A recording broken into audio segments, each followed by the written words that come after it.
Copper penny sorter machine update. We've made some improvements finally. I've had a little bit of time to work on it, so we're going to do a quick update. It's been raining all day today, so I haven't had a chance to do much but account receivables, and I had some time, so we're out here working on this, so when my little girl gets home, I can show her. She's going to be excited. So what is it, and why did I do it? Well, to learn some stuff, had some fun time learning these things, and put some knowledge up here. Also, Gresham's law. So we'll get into that too real quick. Let me show you, we'll walk through from start to finish on what exactly this is, how it functions, why I did it. And if you like it, give it a thumbs up. If you don't like it, give it a thumbs down and then hit it a second time. All right, so what we got basically is we got a tube, copper pennies sorted, or pennies go into. We're gonna sort the pennies. They come into this hopper. We'll get to that here in a minute. They drop through here. Knowing some basics of pennies, pennies used to be made out of money, copper, something valuable. Now they're zinc, they're worthless. Their actually face value is more than what they're really worth. Now, copper, on the other hand, is worth more than its face value. And that's the whole reason of doing this, and we got to learn some basics of engineering, even though it looks horrible and rough, some electrical engineering, and some stuff to figure out how to get all this to work, and software side of it. But let's get into this. So penny drops through. Knowing that copper reacts to magnetic fields like an eddy current, or with an eddy current, they resist the motion a little bit. It's like, it's kind of hard. Whereas zinc does not. So knowing that, we set up a program here and some hardware. So when a penny drops in, it breaks this laser beam and that sensor back there, which by the way is kind of moved and causing some trouble with the pneumatic actuator we got going on. So keep it stupid simple. We put some tape up there. I know it's crude, but it did serve the purpose. So a penny breaks the beam, it starts an internal clock, it comes down through this magnetic field and breaks the second beam and stops the counter. Then it takes the stop time, subtracted from the start time, giving you the coin time. This top numbers will change, and based on the number and testing, we'll go zinc or copper. So we had to do some testing in the magnetic field based on the amount of magnets, the placement of the magnets, how many magnets, the barometric pressure, and so on and so forth. Actually, that's not so crazy, but it is probably a small, minute factor.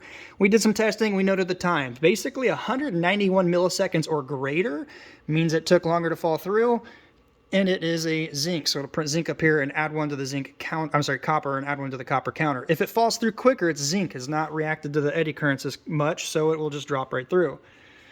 And then basically what goes on when it does that, if it is a zinc, it hits this gate and just diverts out the front.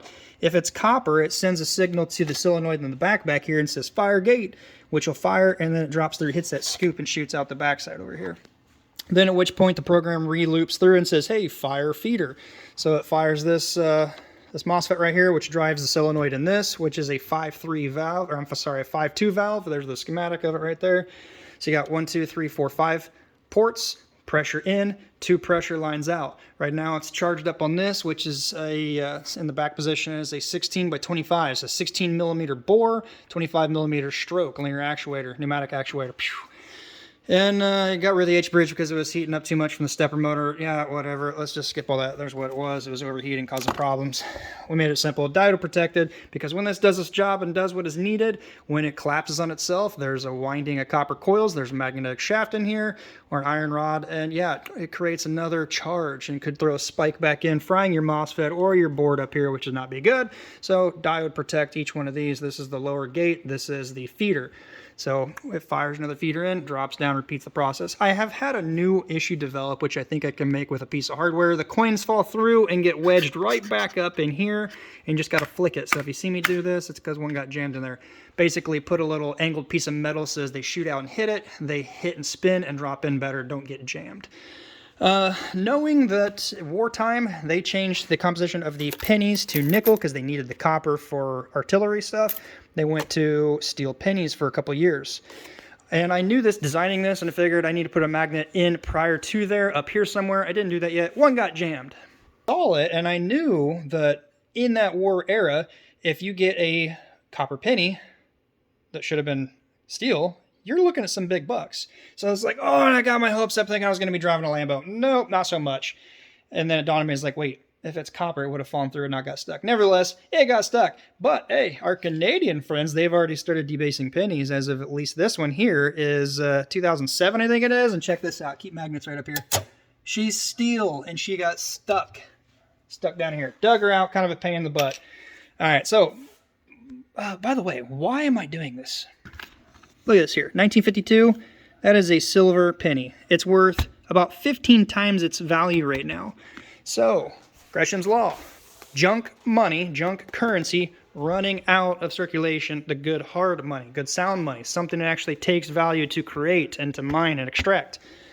Not so much. That's kind of counterfeiting you, and I can't get away with it.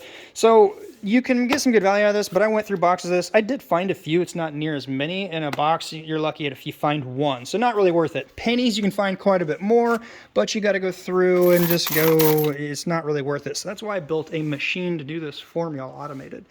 And if you don't want to go through all this trouble, then just get some nickels, because currently they're still made out of, like, I think 75% copper, 25% nickel or something, so you don't need to sort them until they debase them.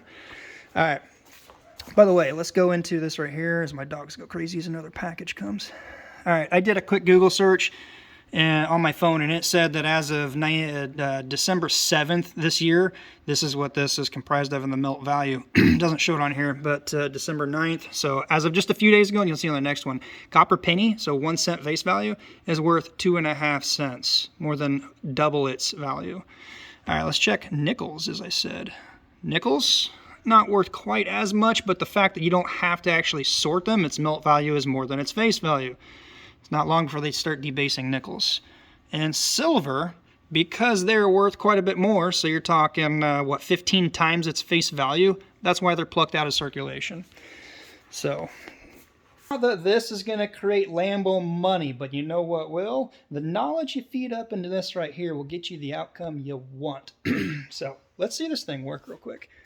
Through Gresham's law and stuff, and basically this, how it functions, which we've run quite a few. What is that, $14 roughly in zinc pennies already out of it, and $4 in copper pennies.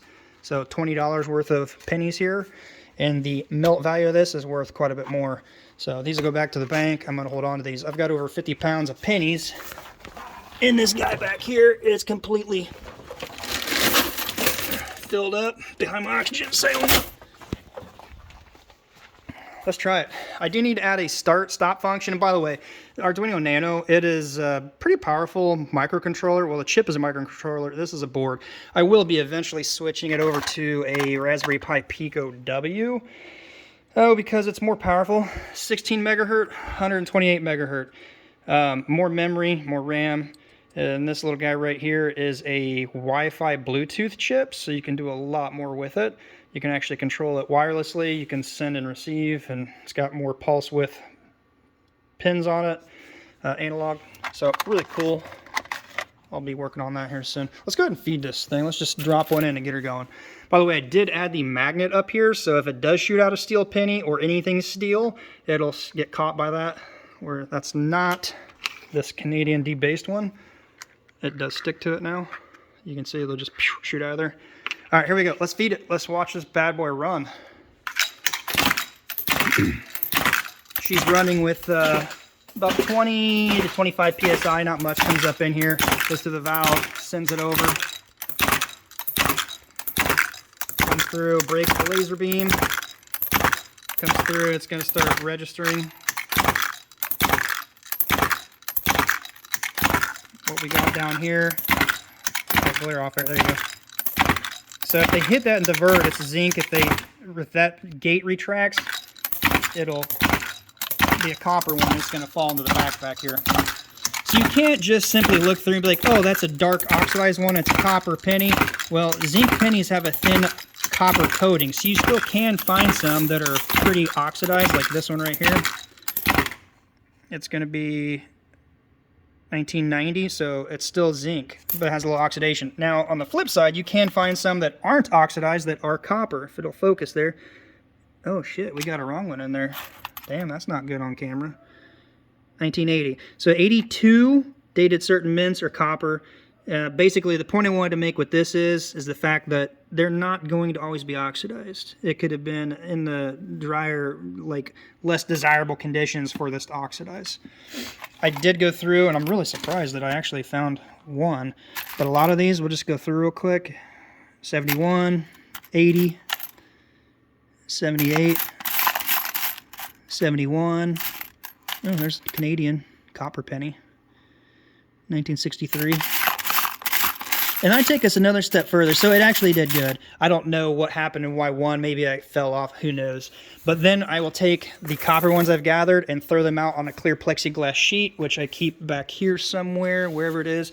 And I'll lay them out flat, and I'll just pluck out the wheat pennies, fold the other plexiglass sheet over, flip it over, and what I'm looking for is the wheat pennies, or the anomalies, and set those aside. I've actually got a pretty good-sized jar back there, over a pound of copper pennies I found out of these boxes. So they're still in circulation. You still can't find them, because the copper pennies are actually, the wheat pennies are actually worth more than the copper pennies. And you can sell them as their intrinsic value. You don't have to necessarily melt them down, because melting them down is illegal. Which, by the way, if I said you and me create money, that's illegal to do, how can the central banks do it?